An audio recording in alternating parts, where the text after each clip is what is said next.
ہر راز ویسے تو صرف ایک کہانی لگتا ہے، لیکن کچھ راز ایسے ہوتے ہیں جو سالوں بعد بھی انسانی سمجھ سے باہر رہتے ہیں۔ دنیا میں ایسے کاؤنٹلس واقعات ہوئے ہیں جن کے آنسر آج تک کسی کے پاس نہیں۔ ویلکم ٹو فیکٹ ہنٹر، جہاں ہم ڈھونڈتے ہیں دنیا کے سب سے عجیب اور خوفناک اور انسولوڈ مسٹری۔ اور آج بھی ہم ایک ایسی ہی مسٹری کی بات کرنے لگے ہیں، دا ڈیاٹلف پاس مسٹری۔ یہ بات ہے 1959 کی سردی میں، جب رشیا کے اورل ماؤنٹینز میں ایک ایسا واقعہ ہوا جس نے پوری دنیا کو حیران کر دیا، اور آج تک اس کا جواب کسی کے پاس نہیں ہے۔ یہ کہانی ہے 9 ایکسپیرینس ہائیکرز کی جو ایک ڈینجرس ایکسپیڈیشن پر نکلے تھے، لیکن اس میں سے کوئی بھی زندہ واپس نہیں لوٹ سکا۔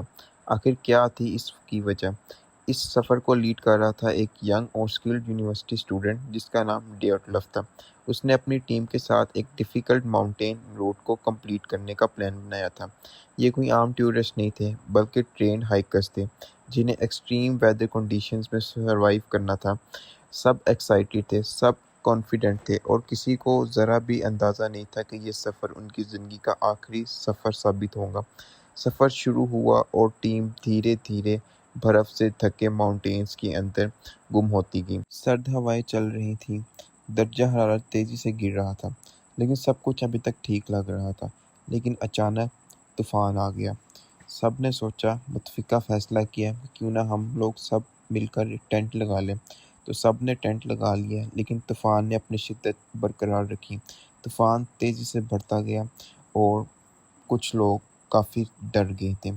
کچھ لوگوں نے تو اپنی ڈائریز لکھنا شروع کر دی تھی، کچھ لوگ جو تھے وہ کھانا بنانے لگ گئے تھے، اور اس طرح ہی لوگ اپنا سارا وقت گزار رہے تھے اور ہنسی خوشی میں ایک دوسرے کے ساتھ باتیں کر رہے تھے۔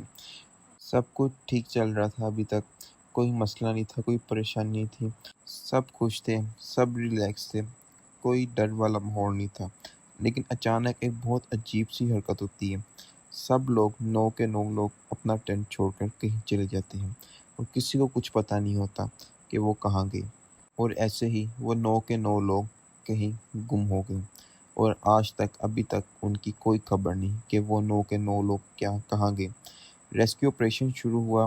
ریسکیو ٹیمز نے اس چیز پر فوکس کیا اور وہ وہاں پر پہنچی، اور انہوں نے دیکھا کہ جو ٹینٹ ہے وہ باہر کی بجائے اندر سے کسی نے چاقو سے کاٹا ہوا ہے، مطلب وہ اپنی مرضی سے باہر گئے ہیں۔ تحقیق نے مزید حیران کن موڑ تب لیا جب برف پر پیروں کے نشان ملے۔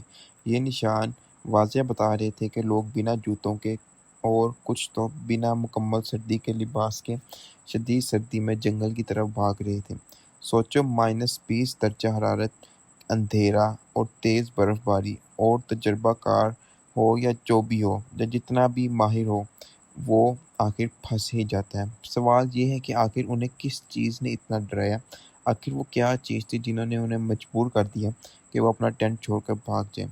جب ٹیم متوقع طریقہ پر واپس نہ آئی تو ان کے گھر والوں کو فکر ہوئی، اور حکومت نے تلاش عمل شروع کیا۔ تلاش ٹیموں کو پہاڑوں میں بھیجا گیا اور ہیلی کاپٹر سے ذریعے پورا علاقہ دیکھا گیا۔ کچھ دن بعد تلاش کرنے والوں کو ان کا چھوڑا ہوا ٹینٹ ملا، اور پھر قریبی جنگل میں پہلی لاش ملی۔ ایک کے بعد ایک لاشیں دریافت ہوتی گئیں۔ وقتی طور پر جیسے تیسے کر کے ایمبولینس کا انتظام کیا گیا، اور ان ساری لاشوں کو ایمبولینس کے اندر رکھا گیا۔ جیسا کہ طوفان بہت تیز تھا تو ایمبولینس کو آتے ہوئے بھی بہت وقت لگ گیا، تو اس میں بھی کافی وقت گزر گیا اور ضائع ہوتا گیا، مطلب ان کے جینے کے چانسز کم ہوتے گئے۔ جیسے تیسے کر کے ان تمام لاشوں کو ایمبولینس کے ذریعے ہسپتال پہنچایا گیا۔ لیکن جب ہسپتال پہنچایا گیا تو ڈاکٹرز نے ایک حیران کن بات سامنے لے کے آئے۔ انہوں نے بتایا کہ پوسٹ مارٹم کے تھرو کہ کچھ جسموں کی جو پسلیاں تھیں وہ بری طرح ٹوٹ چکی تھی، کچھ کے سر کی ہڈیاں فریکچر تھیں، اور سب سے حیران کن بات یہ تھی کہ ایک لاش کی زبان غائب تھی۔ عجیب بات یہ تھی کہ جسموں پر بھار سے زیادہ زخم نہیں تھے۔ ڈاکٹرز کے مطابق یہ زخم ایسے تھے جیسے کہ سخت ٹکراؤ یا بہت زیادہ قوت کے اثر سے لگتے ہیں۔ تفتیش اور گہری ہوتی گئی، اور اس کیس کو اچانک راز بنا دیا۔ بہت سے اہم دستاویزات کو خفیہ قرار دے دیا گیا۔ یہ راز ہمیشہ راز ہی رہا۔ شاید کچھ راز ایسے ہوتے ہیں جنہیں انسان کبھی حل نہیں کر سکتا، یہ بھی ایک انہی میں سے تھا۔ آپ کو ایسی ہی دلچسپ اور پر اسرار کہانیاں پسند ہیں تو فیکٹ ہنٹر کو سبسکرائب کریں۔ ملتے ہیں اگلے ایک نئے راز اور نئے کیس میں۔